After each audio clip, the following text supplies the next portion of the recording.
Hey everyone, Mr. Sujano here, your source for gaming, tech, emulation, and open source news. Let's get started.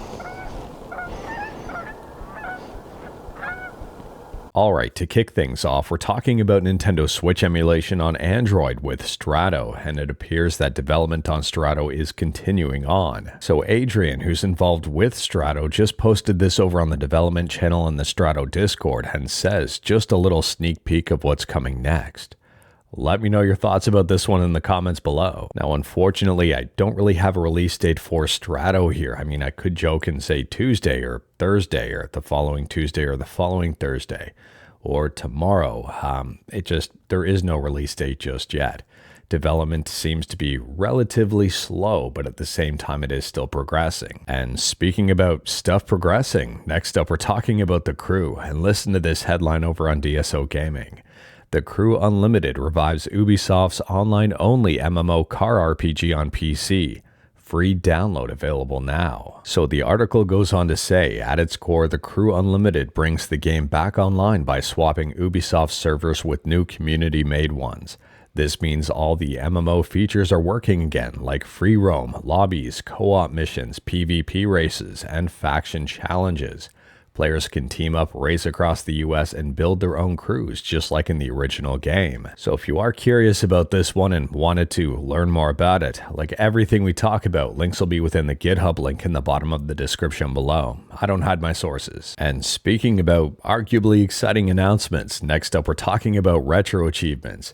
And RetroAchievements have just announced that Wii is coming to RetroAchievements March 19th, 2026. Let me know your thoughts about this one in the comments below, but taking a look at the reactions, and a lot of people seem to be very excited about this one. And speaking about stuff releasing in 2026, next up we're talking about Grand Theft Auto 6. And this is, well, not surprising, but I don't think a lot of people are going to be happy about it, although it is worth pointing out it's currently just a rumor. But according to The Gamer and a lot of other sources, insiders are convinced that GTA 6 will be delayed again.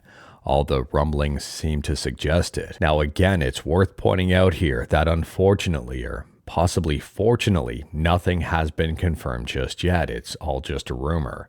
However, you can see even in the article here, some dates like September and October are being thrown around. And sometimes where there's smoke, there's fire. We're just going to have to wait and see if there is an official announcement. However, on a side note here, I guess Rockstar Games is claiming that Grand Theft Auto 6 will be the largest game launch in history. And that may be worth factoring into the overall release date. Let me know your thoughts. And speaking about launches, next up we're talking about the launch of a ROM hack, and this one's called Crash Bandicoot in the Retro Dimension.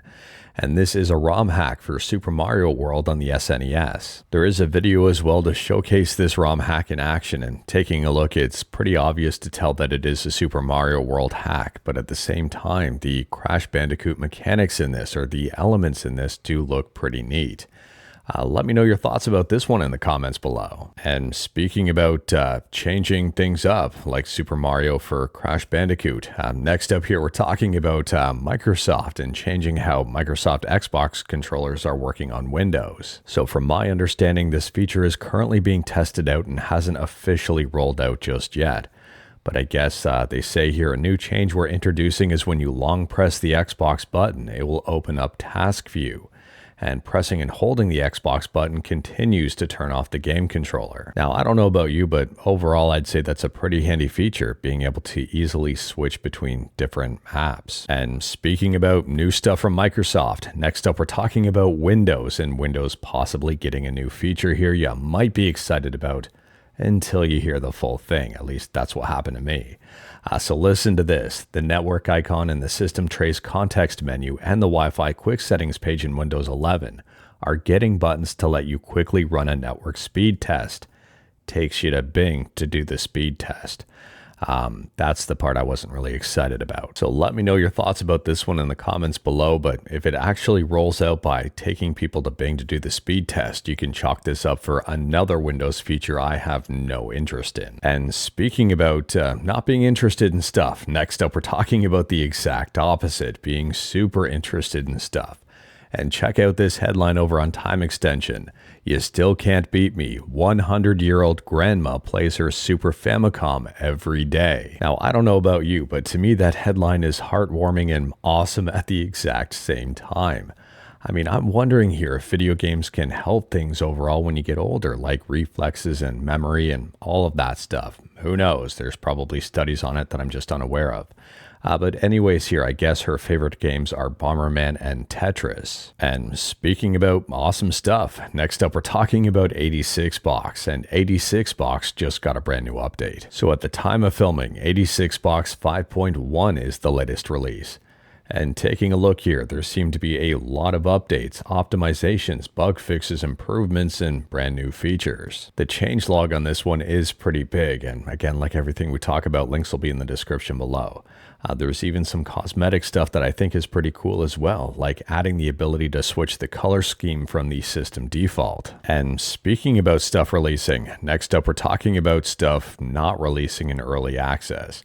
And it's being reported that Valve will not allow games with mature themes into Steam Early Access. So based on my understanding, it appears that Valve may be placing games with mature themes under a bit more scrutiny. I've got no idea if this is in any relation to all of that collective shout stuff. I would speculate that it probably is. Anyways here, I guess someone with mature themed game placed it for early access, and Valve says, "Your app has failed our review because we're unable to support the early access model of development for a game with mature themes. Please resubmit when your app is ready to launch without early access." And speaking about early access, next up we're talking about Battlefield 6. And this is super unfortunate. It's probably duped a lot of people here, but this is, I guess, just a PSA. It's being reported that Reddit is running Battlefield 6 ads with a fake domain in an attempt to steal your Steam account. So it's a phishing ad that's been, I guess, approved by Reddit. Now, I've got no idea how this one slipped through the cracks, but I'm wondering if we're going to see this moving forward on other platforms and for other games. And speaking about other games, next up we're talking about Spine Lasher, and this is a brand new indie game on Steam that's set to release in 2026.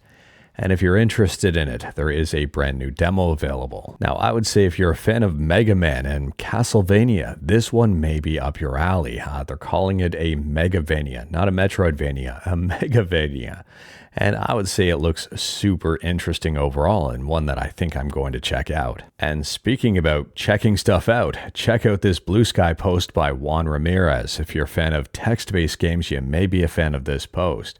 Juan says, "Brand new Spectrum game, Indiana Jones and the Fate of Atlantis, a text adventure based on the epic 90s point-and-click game." Now, I don't know about you, but I've got a love-hate relationship with text-based games. I mean, I love them. I think they're super fun, but I also get very frustrated with them very quickly.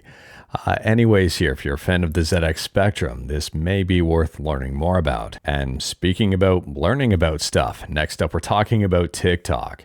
And if you're in the US, I guess you no longer have to worry about TikTok going anywhere.